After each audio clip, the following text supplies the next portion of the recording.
My cousin didn't just trash my Airbnb. He destroyed the only thing I had built without asking my family for help.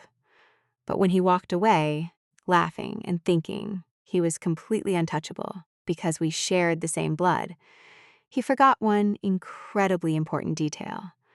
I designed the safety systems that decide who gets trusted online. My name is Ava Bennett.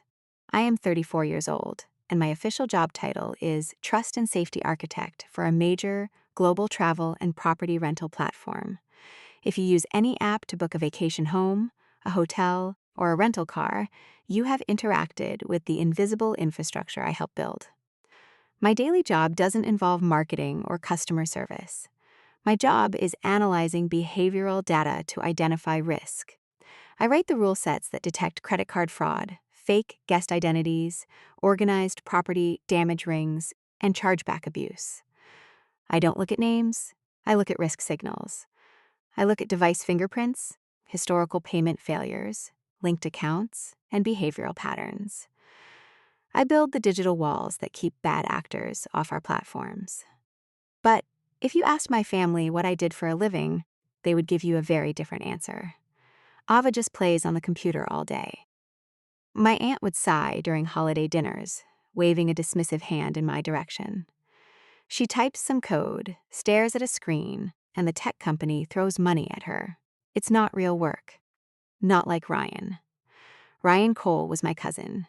He was 30 years old, aggressively charismatic, and worked as a corporate sales executive. He wore expensive watches, drove a leased European car he couldn't actually afford, and traveled constantly for important client meetings.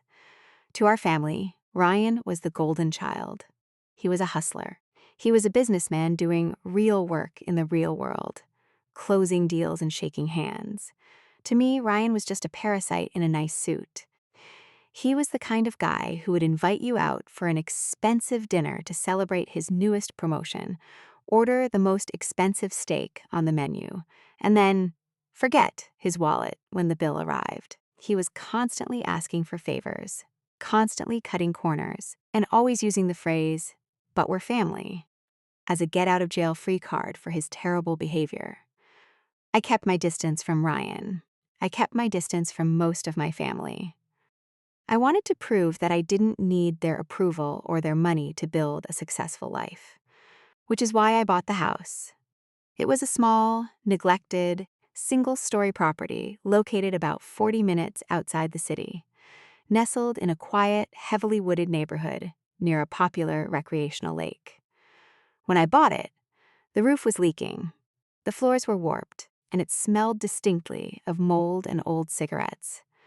My family thought I was insane for buying a teardown. They mocked the investment.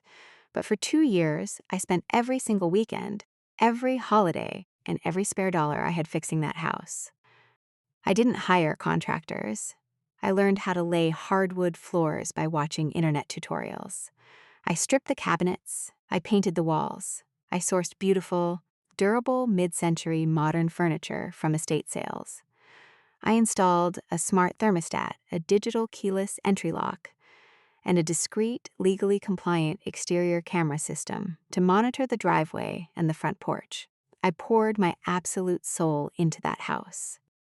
It wasn't just a property to me, it was my safety net. It was the physical manifestation of my independence.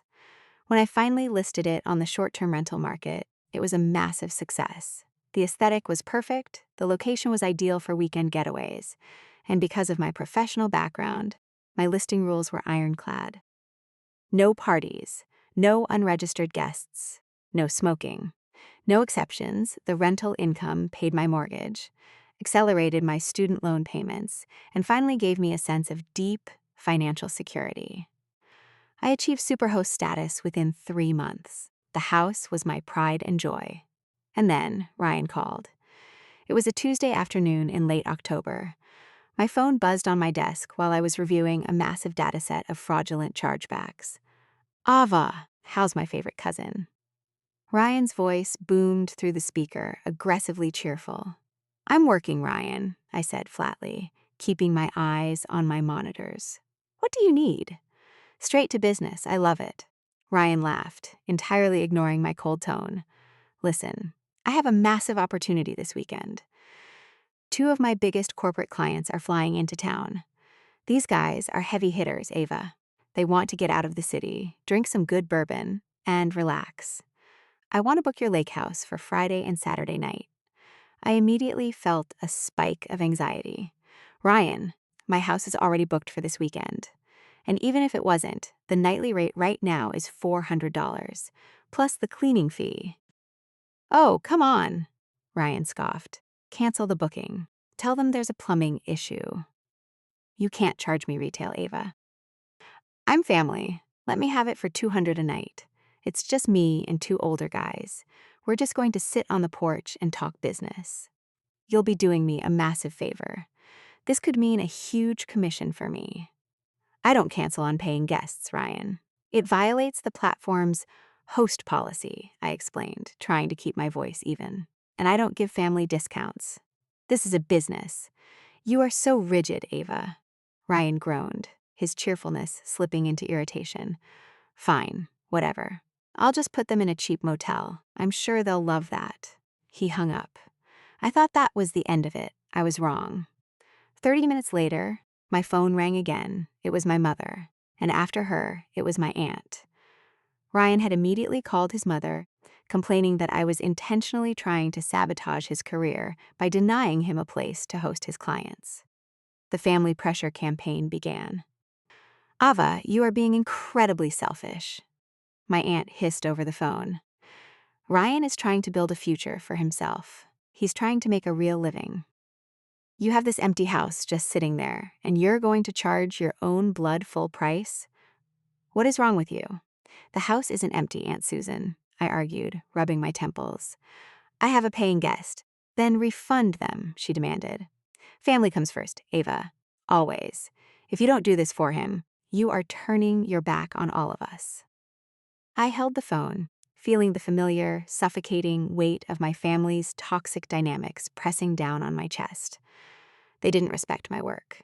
They didn't respect my property. They only respected what I could provide for Ryan. If I said no, they would make my life a living hell at every holiday for the next 10 years.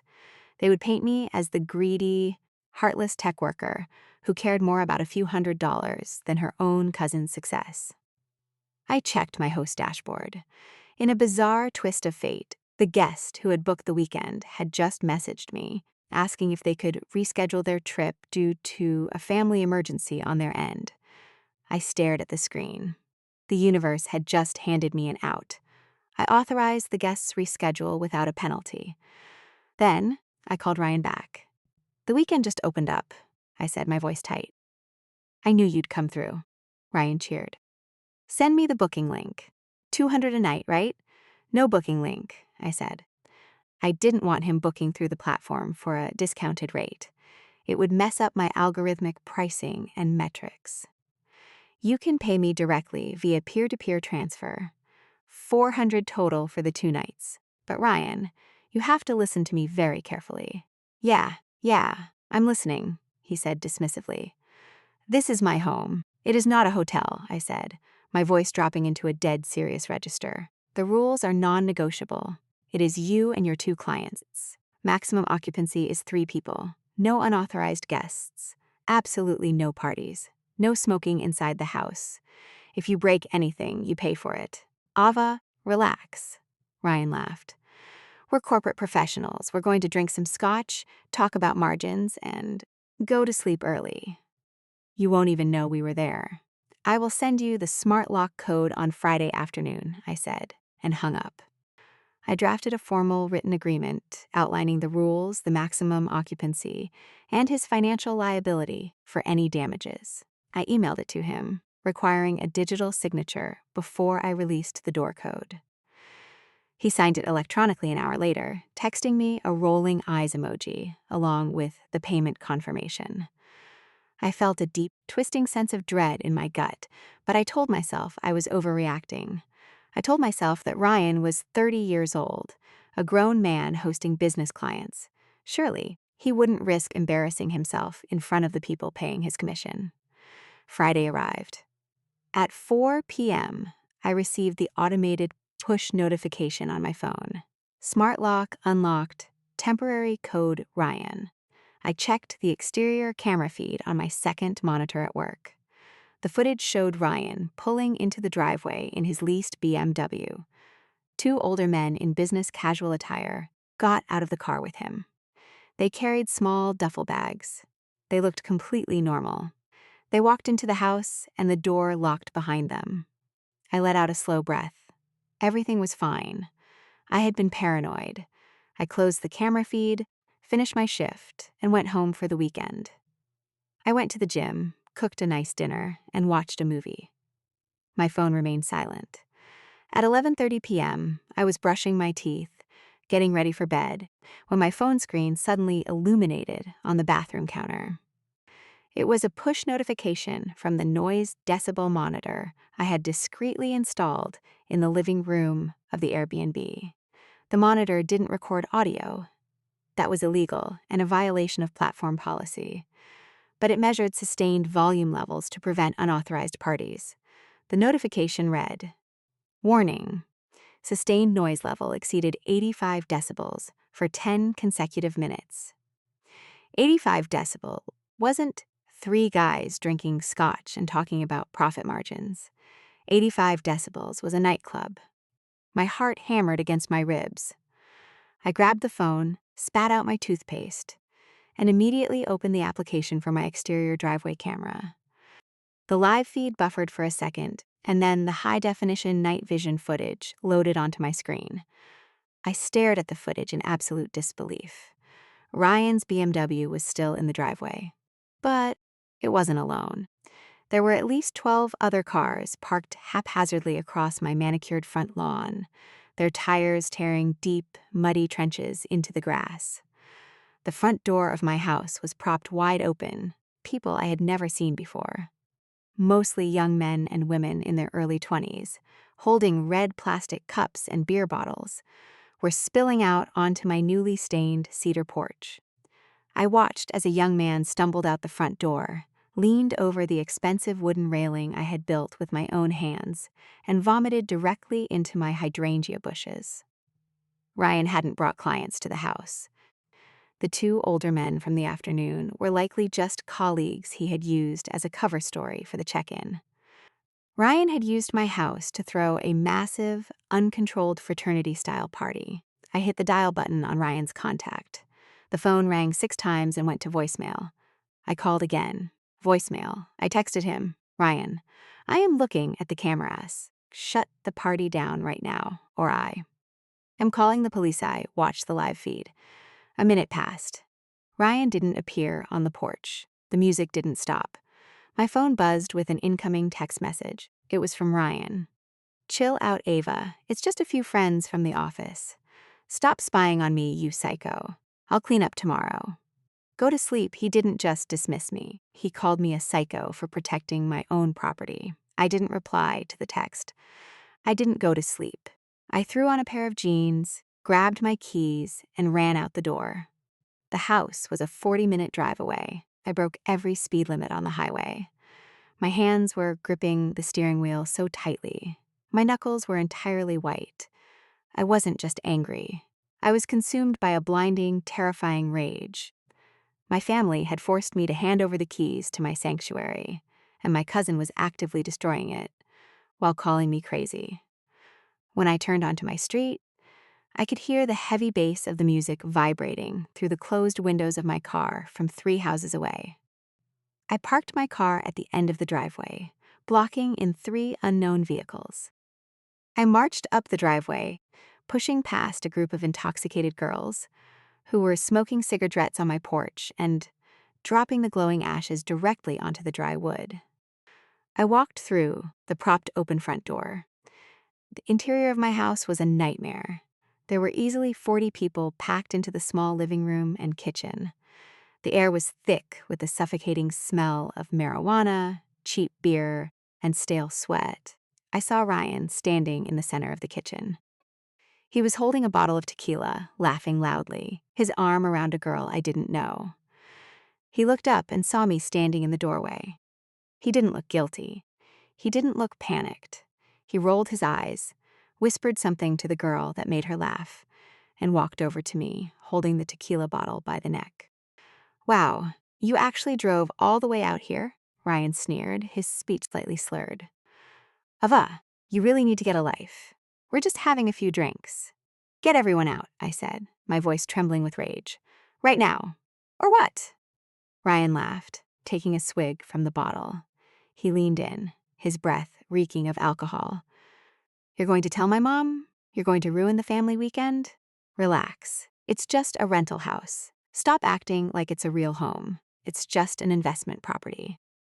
If a few things get dirty, I'll pay your little cleaning fee. He didn't view my house as a home because he didn't respect my work. He thought because he was family, he could buy his way out of the disrespect with a nominal fee. I am not asking you again, Ryan, I said. Get them out. No, Ryan replied, his smile hardening into a cold, aggressive challenge. I rented it for the weekend. I paid you. I'm staying. If you don't like it, you can leave. And if you call the cops, I swear to God, Ava, I will tell the entire family that you're an unstable, psychotic bitch who ruined my career networking event. He turned his back on me and walked back into the crowd. I stood in the entryway. I looked at the strangers spilling liquor on my hand-laid floors. I looked at the smoke filling the air. I could have called the police. I could have had them all forcibly removed. But if I did that, it would become a criminal domestic dispute. My family would rally behind Ryan.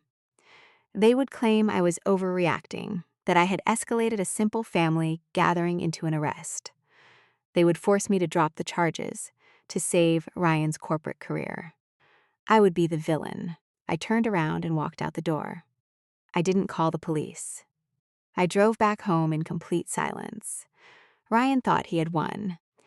He thought he had successfully intimidated me into backing down by using the threat of family backlash. He thought that, because I walked away, I was surrendering my home to him for the night. He had absolutely no idea who he was dealing with. I wasn't surrendering. I was simply waiting for the crime to finish so I could officially begin processing the data. Because Ryan didn't understand the fundamental rule of the digital age. Every action leaves a log. Every entry leaves a timestamp. Every transaction leaves a fingerprint. And I was the architect of the system. Saturday morning arrived. At 7:15 a.m., the smart lock notification pushed to my phone. Door unlocked. Door locked. I checked the exterior camera. The lens was completely black. Sometime after I had left the property the night before, someone had climbed onto the porch railing and slapped a piece of duct tape directly over the lens. They were gone. I didn't rush. I didn't panic. I made a cup of coffee, got dressed, and drove back out to the lake house. When I pulled into the driveway, the scale of the physical disrespect was immediately apparent. The front lawn, which I had spent 2 summers meticulously seeding and landscaping, was torn to shreds by heavy tire tracks. Deep, muddy ruts crisscrossed the grass. The pristine white cedar porch railing was splintered. Empty beer cans, plastic cups, and half-eaten boxes of cheap pizza were scattered across the driveway. I walked up the porch steps, punched my master code into the smart lock, and opened the front door. The smell hit me first. It was a thick, stagnant wall of stale cigarette smoke, spilled liquor, and vomit. I stepped into the living room, and my heart physically ached. It wasn't just messy. It was intentionally, maliciously destroyed. The beautiful, authentic, mid-century modern sofa. The piece I'd spent 3 months hunting for at estate sales and paid $2,000 to have professionally reupholstered. Had a massive, jagged tear straight through the center cushion. Someone had dropped a lit cigarette onto the armrest, leaving a deep, black burn hole in the fabric. The original hardwood floors, which I had spent 4 agonizing weekends sanding and restraining on my hands and knees, were completely ruined in the dining area.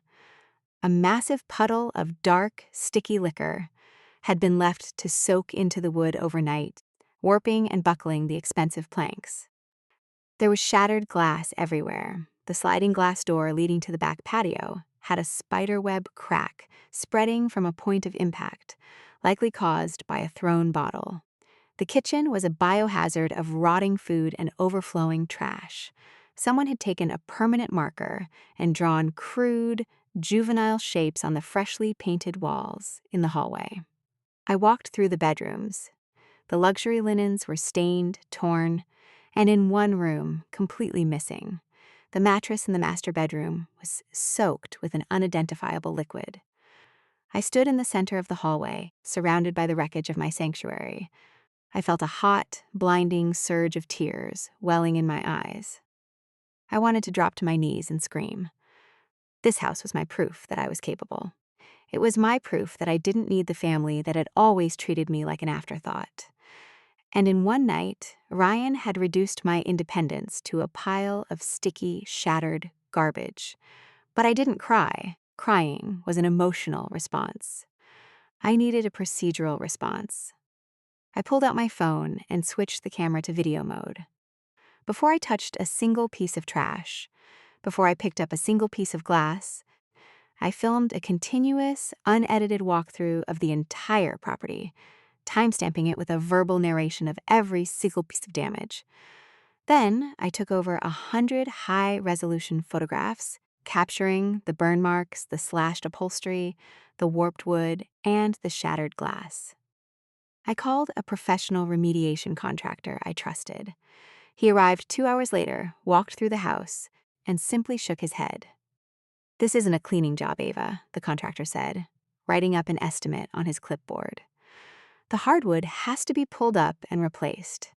The sliding door is custom glass. The drywall needs patch and slates, and a double coat of primer to seal out the smoke smell. You're looking at $25,000 minimum. And that doesn't include the ruined furniture. $25,000, plus the lost rental income for the next 2 months while the house was being repaired." I thanked him, took the written estimate, and sat down on the one clean dining chair left in the house. I called Ryan. He answered on the second ring. He sounded groggy, annoyed, and entirely unrepentant. "What do you want, Ava?" Ryan groaned. "I have a massive headache. If this is about the house, I already told you. I'll send you $100 for a cleaning lady. Just Venmo request me." "It's not a cleaning issue, Ryan," I said, my voice completely devoid of emotion. "The house is destroyed. You slashed the sofa. You ruined the hardwood floors. You shattered the sliding glass door. The remediation estimate is $25,000. Ryan let out a loud, mocking laugh. "25 grand? Are you insane?" he scoffed. "You bought that dump for practically nothing. You're just trying to extort me because you're jealous of my success. The floor was already warped, Ava. The door was probably already cracked. You can't prove anything. I took time-stamped photos of the property yesterday afternoon before you checked in," I replied coldly. "And I have the photos from this morning." There was a brief pause on the line. Ryan's tone shifted from dismissive to aggressive.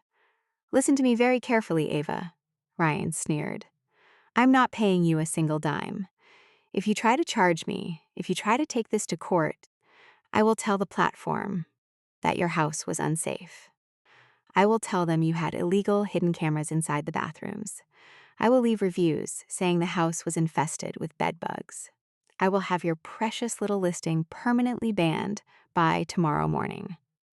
He was threatening my business. He was threatening my livelihood to protect his ego. "You signed a liability agreement, Ryan," I reminded him. "Yeah, and it's completely unenforceable between family members," Ryan lied confidently. "Go ahead. Call Aunt Susan. See whose side she takes. You're just the weird computer girl. I'm the one paying for the family vacations. Nobody is going to support you." He hung up. He was incredibly arrogant, but he wasn't entirely wrong about the family dynamics. 10 minutes later, my phone rang. It was Aunt Susan, Ryan's mother. "Ava, what on earth is wrong with you?" My aunt screamed into the receiver the moment I answered. "Ryan just called me, practically in tears. He said, 'You're trying to sue him for $25,000 over a spilled beer.'" "It wasn't a spilled beer, Aunt Susan. I said, pinching the bridge of my nose. He threw a massive party. He destroyed the house. The floors have to be replaced. Oh, please, you're always exaggerating, she scoffed. Ryan is a professional. He was hosting clients. If a few things got damaged, it's just the cost of doing business. You can afford it, Ava. You work in tech. You have money. I don't have $25,000 lying around to fix his vandalism, I argued. Well, you are not ruining my son's credit over a couch, my aunt yelled, her voice echoing with toxic entitlement. Ryan is up for a massive promotion at his firm. If you file a lawsuit, it will show up on his background check. You will destroy his career. You are family, Ava. You are supposed to support him, not tear him down. You eat the cost, you fix your little house, and you drop this right now. If you go after him, you are dead to this family. She slammed the phone down. I sat in the silence of the ruined house. I had spent my entire life trying to avoid this exact situation. I had built my own life, bought my own house, and stayed out of their drama.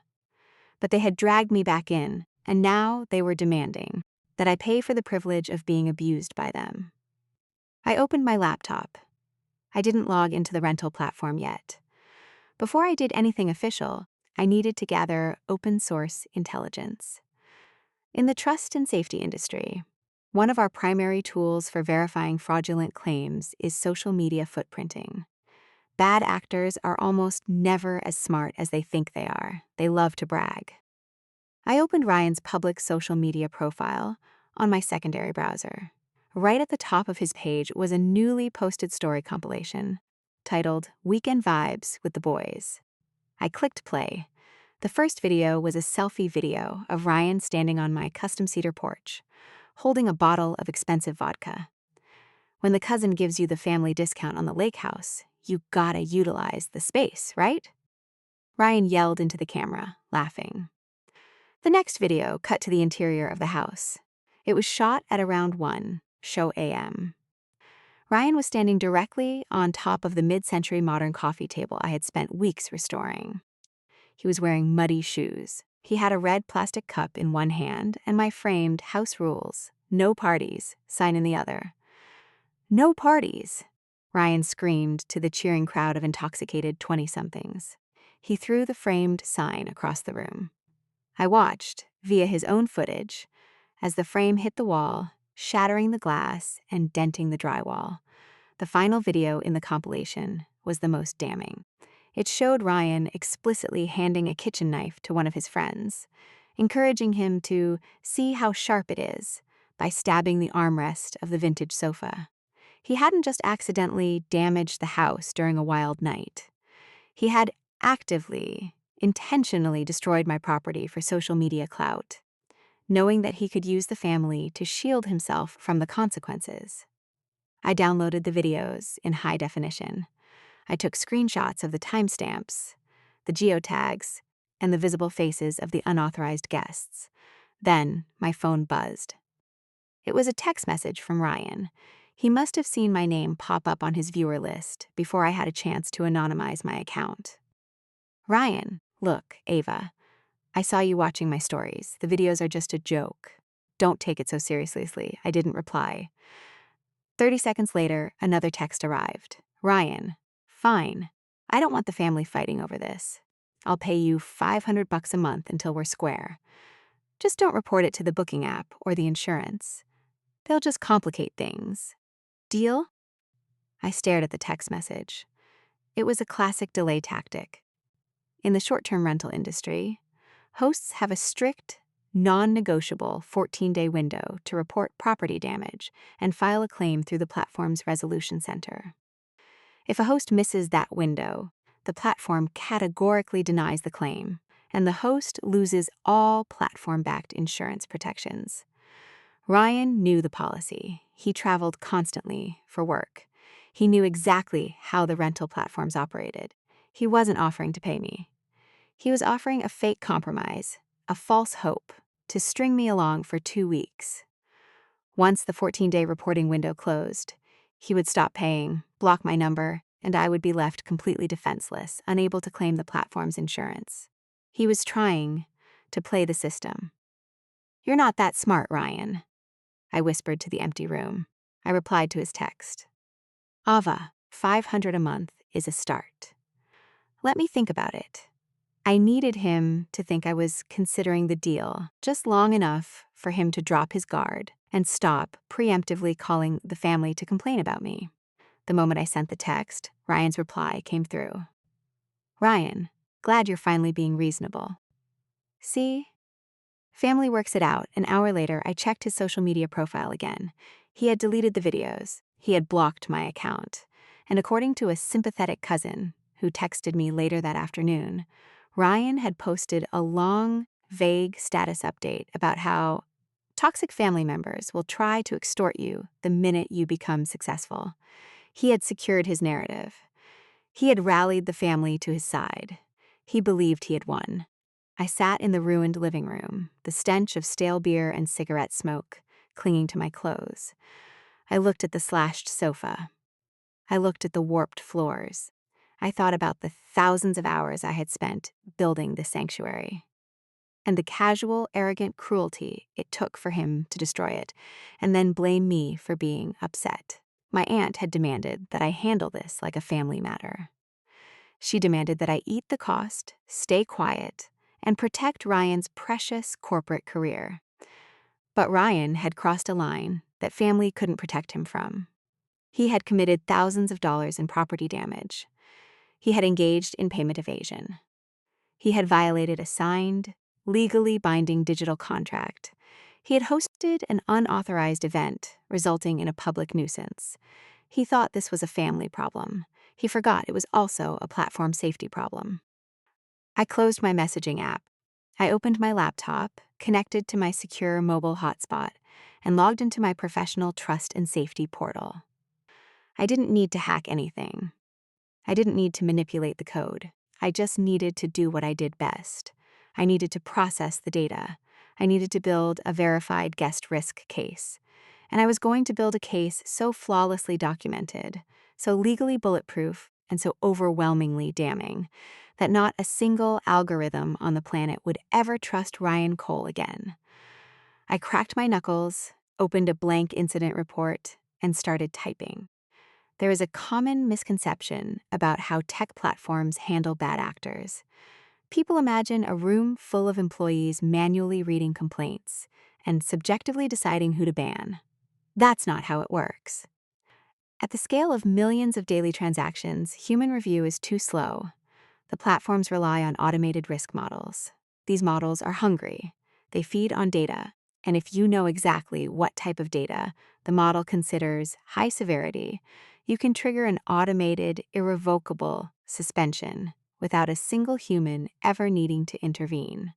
I didn't use my employee credentials to access Ryan's account. I didn't hack his profile. Doing so would have violated my employment contract and allowed him to claim he was the victim of internal retaliation. I didn't need to break the rules. I just needed to use them perfectly. I sat at my laptop and began compiling the verified guest risk case. I started with the financial documentation. I uploaded the $25,000 remediation estimate from a licensed, bonded contractor. I uploaded the original purchase receipts for the ruined mid-century modern sofa, proving its exact replacement value. Next, I uploaded the digital footprint of the unauthorized event. I pulled the raw data logs from my smart lock, showing that between 4 p.m. and midnight, the door had been opened and closed 72 times. I uploaded the log from the decibel monitor, providing a time-stamped graph that proved the noise level inside the house had exceeded 85 decibels for 3 consecutive hours. Then came the visual evidence.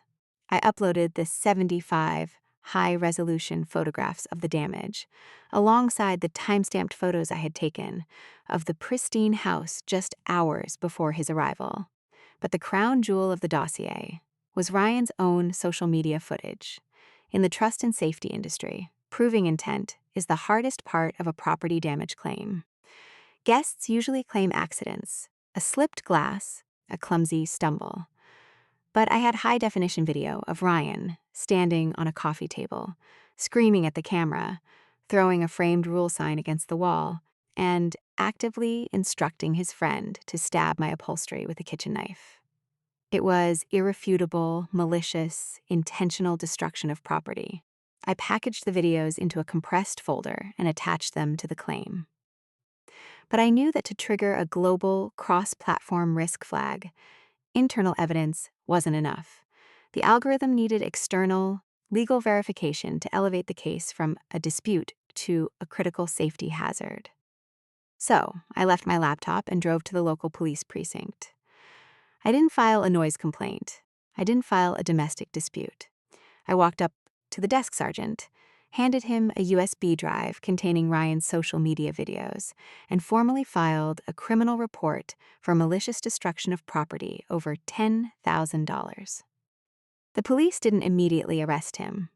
Property disputes between family members are notoriously slow to prosecute. But that didn't matter. I didn't need him in handcuffs right now. I just needed the official, stamped police report with a verified case number. I drove home, scanned the police report, and added it to the dossier. Finally, I logged onto the county court's online portal. I paid the filing fee and formally lodged a civil lawsuit against Ryan Cole for $25,000 in damages, plus lost business revenue. I downloaded the official court summons document. I added the civil lawsuit to the file. I looked at the final dossier. It was a masterpiece of data. It contained verified financial loss, digital timestamps, video evidence of malicious intent, a police report, and an active civil lawsuit. I clicked Submit, sending the massive file directly into the platform's automated resolution center. I knew exactly what the algorithm would do when it ingested that file. The system would scan the police report and the civil lawsuit. It would instantly elevate Ryan's risk score from normal guest to critical liability. It would automatically suspend his account. But it wouldn't stop there. Tech platforms do not operate in isolated silos. They share risk data through third-party identity verification services. When a user is flagged for high dollar, malicious property damage, and active police involvement, that specific digital fingerprint, his phone number, his device ID, his billing address, and his primary credit card is added to an industry-wide blacklist.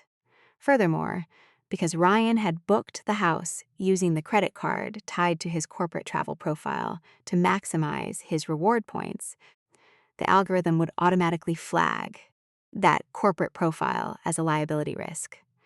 He had thought he was just trashing his cousin's house. He didn't realize he had just digitally detonated a bomb inside his own identity. 4 days passed. The house sat empty, waiting for the contractors to begin the tear-out.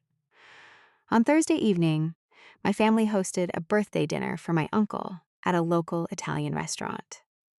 I hadn't spoken to Ryan or Aunt Susan since the morning after the party. I knew walking into that restaurant was going to be difficult, but avoiding them would only make them think they had won. I walked into the private dining room. The entire extended family was there. Ryan was sitting at the head of the table, looking incredibly smug. He was wearing a sharp suit, holding a glass of wine, and telling a loud story about a massive corporate account he was about to close. Aunt Susan was sitting next to him, beaming with pride. When they saw me walk in, the conversation paused. Aunt Susan shot me a cold, warning glare. She expected me to cause a scene. She expected me to demand money in front of everyone, which would allow her to play the victim and call me crazy. I didn't say a word. I smiled politely, took a seat at the far end of the table, and ordered a glass of water. Ryan leaned over to his mother and whispered something, grinning. He thought my silence was submission. He thought. My lack of screaming meant I had accepted his fake $500 a month offer and dropped the issue to protect the family peace. Halfway through the dinner, Ryan stood up, tapped his glass, and raised a toast to our uncle.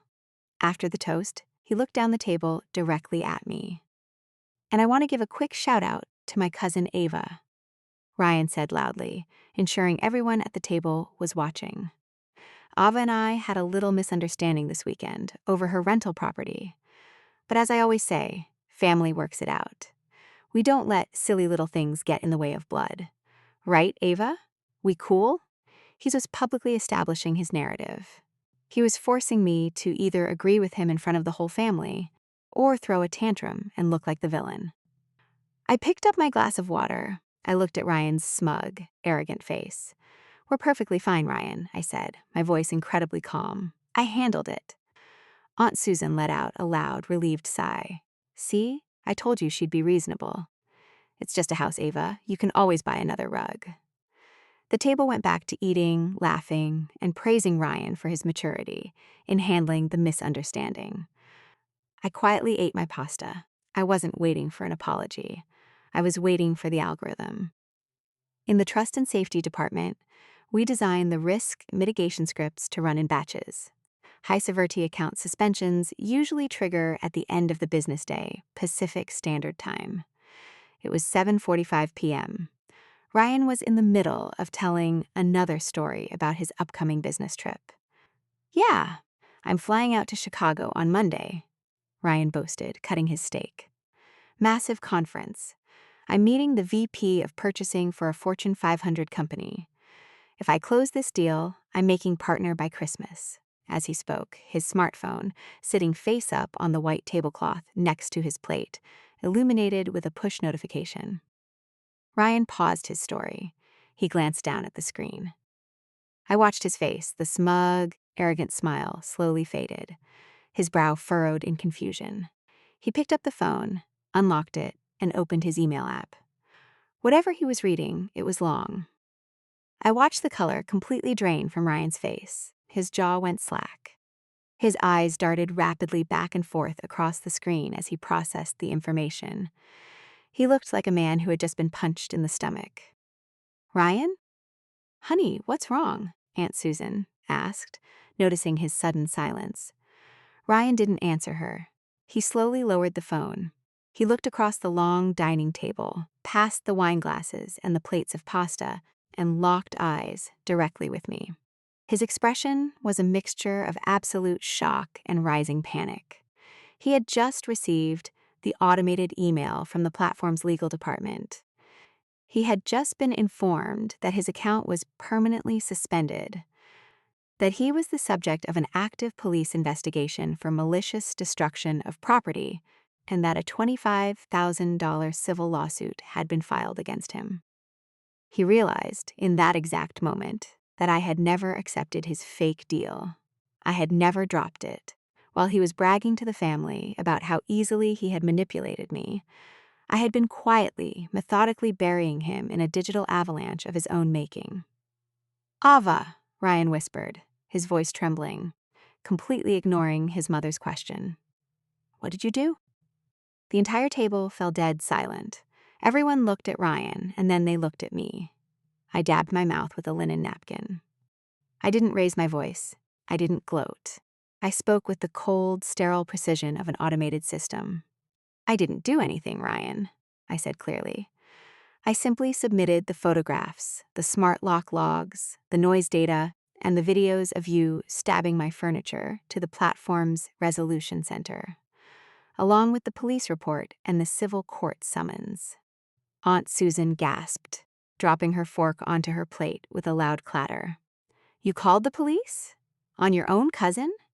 "He caused $25,000 in malicious damage, Aunt Susan," I replied, not breaking eye contact with Ryan. "He didn't treat me like family when he destroyed my house. So I stopped treating him like family and started treating him like a liability." You got me banned," Ryan stammered, staring at his phone in horror. "They canceled my Chicago booking for Monday. The platform just canceled my reservation. I don't have a place to stay." "Then you should probably book a hotel," I suggested calmly. "Ava, call them right now and withdraw this." Aunt Susan shrieked, standing up from her chair, her face red with fury. "You are ruining his business trip. How could you be so vindictive?" "I can't withdraw a verified police report, Aunt Susan," I said, finally standing up from the table. "And I can't override a global risk suspension. The system has already processed the data.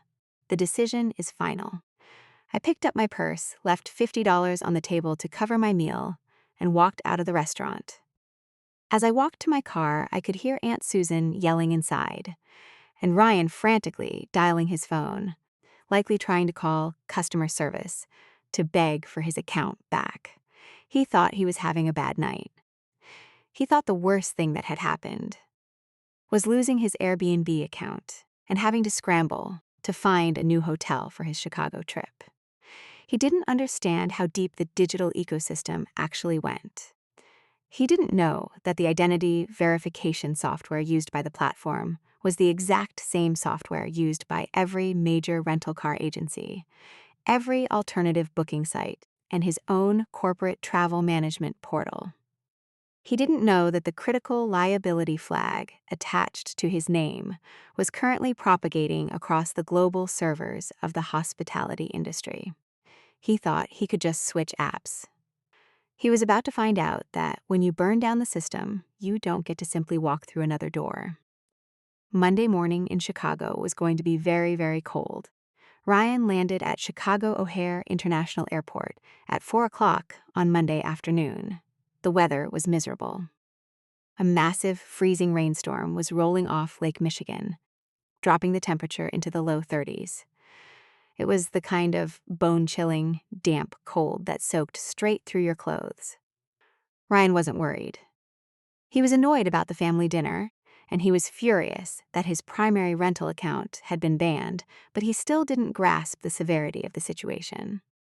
He was a corporate sales executive with a platinum corporate credit card. He figured he would simply walk up to the counter of a luxury hotel, swipe his card, and spend the evening drinking expensive bourbon in a high-rise suite, charging it all to his company's expense account. He walked out of the terminal and took the shuttle to the premium rental car pavilion. Ryan walked up to the counter, flashed his signature charismatic smile, and handed the clerk his driver's license and his corporate credit card. "Reservation for Cole," Ryan said smoothly. "I believe I'm upgraded to the luxury SUV." The clerk smiled, typed his name into the system, and swiped the corporate card. The computer beeped. The clerk frowned. She swiped it again. "I'm sorry, Mr. Cole," the clerk said, looking confused. "Your corporate card is declining. It's coming up with a hard hold from your company's travel management department. It says, account suspended pending internal HR review, high-risk liability flag." Ryan's smile vanished. "What?" "That's impossible. Run it again." "I have a massive corporate limit." "I can't, sir." "The card is completely locked by the issuer," the clerk explained apologetically. "Do you have a personal credit card you'd like to use for the deposit?" Ryan gritted his teeth. He lived incredibly far beyond his means to maintain his flashy lifestyle. His personal credit cards were nearly maxed out, but he had no choice. He pulled out his personal Visa and handed it over. The clerk swiped it. The transaction went through. He was handed the keys to a standard, mid-sized economy sedan. Not the luxury SUV, but at least he had a vehicle.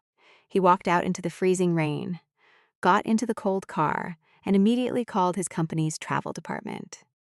"Why is my corporate card locked?" Ryan demanded the moment a representative answered. "I'm in Chicago for the VP meeting. I need to book my hotel." "Mr. Cole, I'm looking at your file," the representative said, her tone highly professional and completely unsympathetic. "Our system automatically flagged your profile over the weekend. We received an automated data ping from the centralized hospitality verification network. Your identity has been linked to a $25,000 malicious property damage claim, an active police report, and a civil lawsuit, which occurred during a weekend where you had logged a corporate travel per diem." The air left Ryan's lungs. "That was a personal rental," Ryan yelled, panic finally setting in. "That has nothing to do with the company. You used the corporate card to pay the incidental's deposit on that rental to farm the reward points, Mr. Cole," the representative corrected him coldly.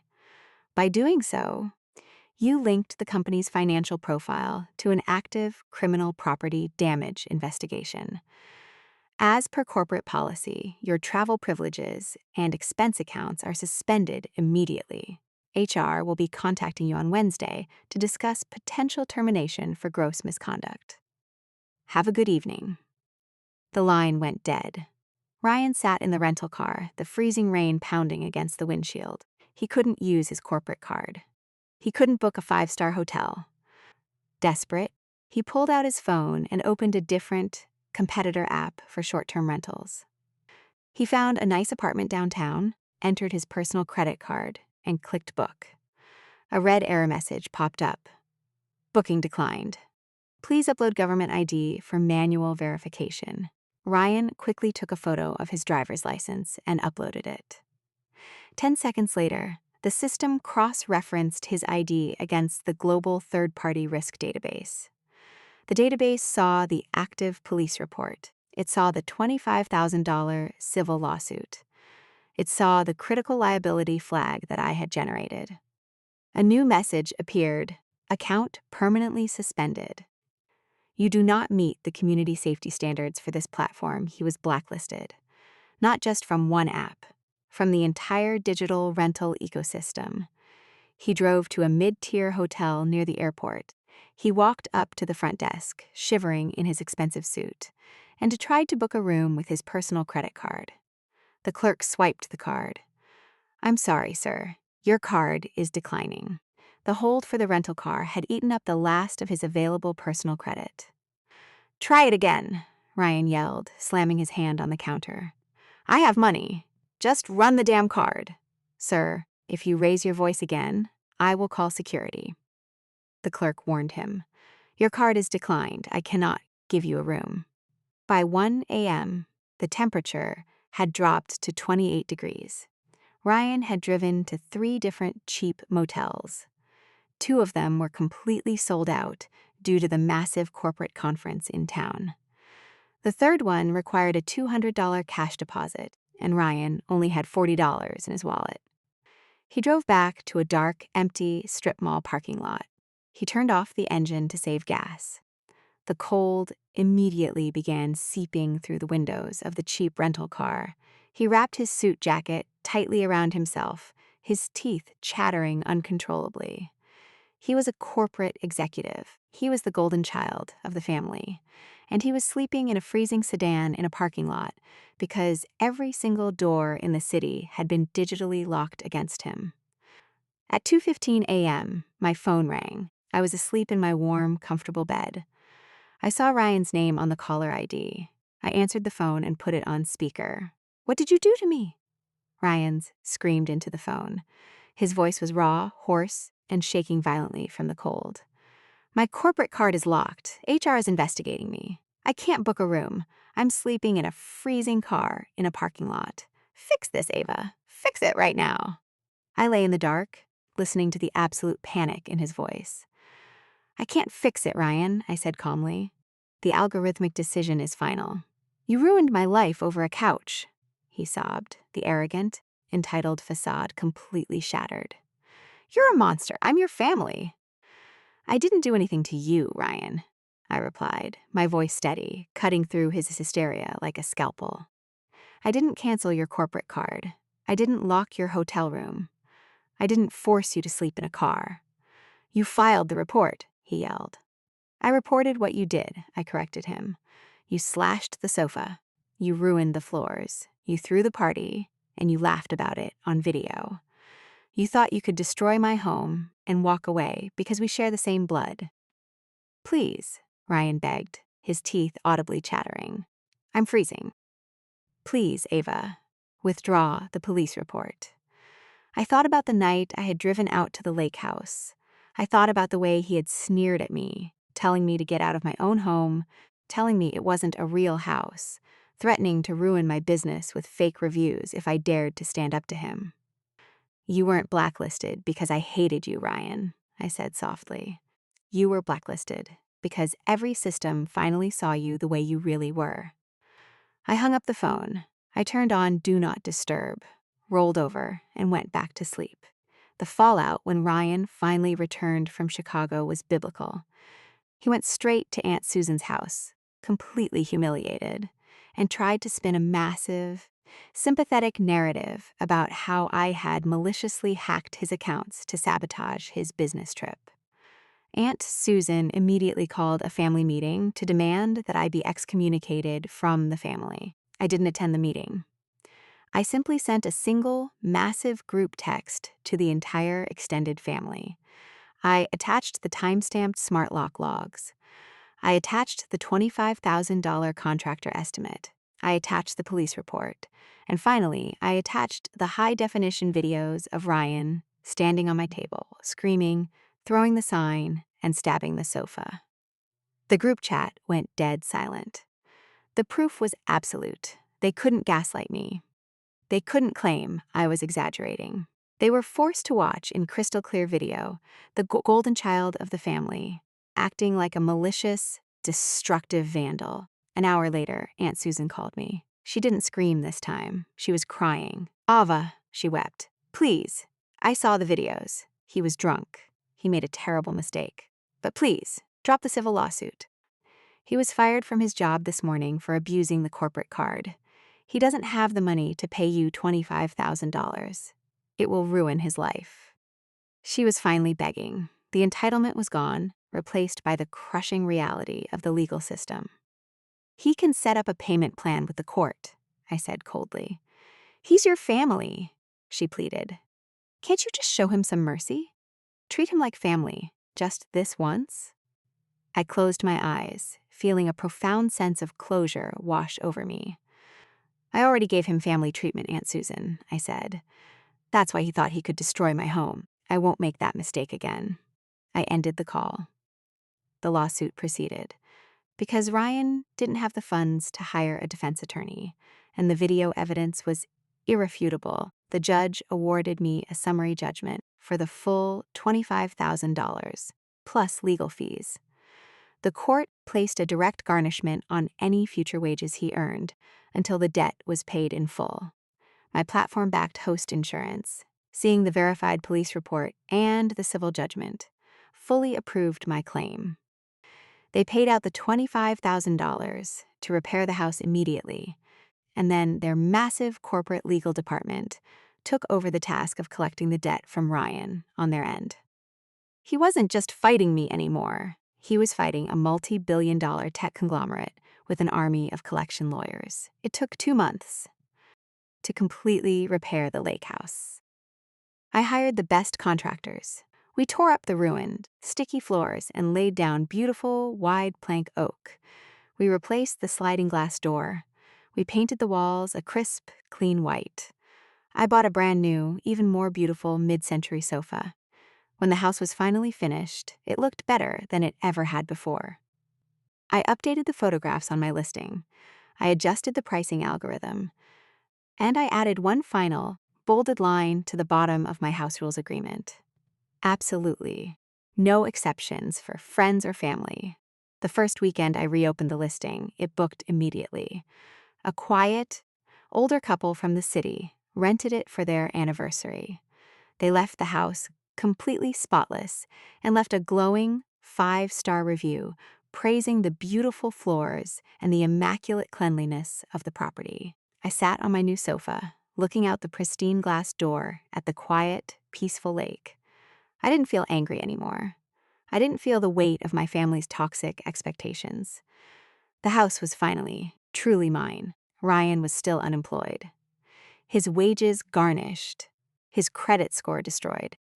According to family gossip, he had tried to book a cheap apartment for a weekend getaway using his new girlfriend's account. But because he logged in from his own smartphone, the device fingerprint triggered a linked account violation, and her account was permanently banned as well. He was a ghost in the digital system, a known risk, a liability that no algorithm would ever accept. My cousin thought family meant he could walk away from the damage.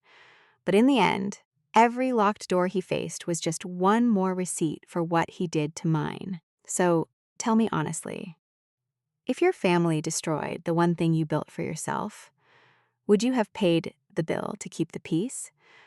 Or would you have let the system lock them out in the cold? Let me know in the comments. I read every single one.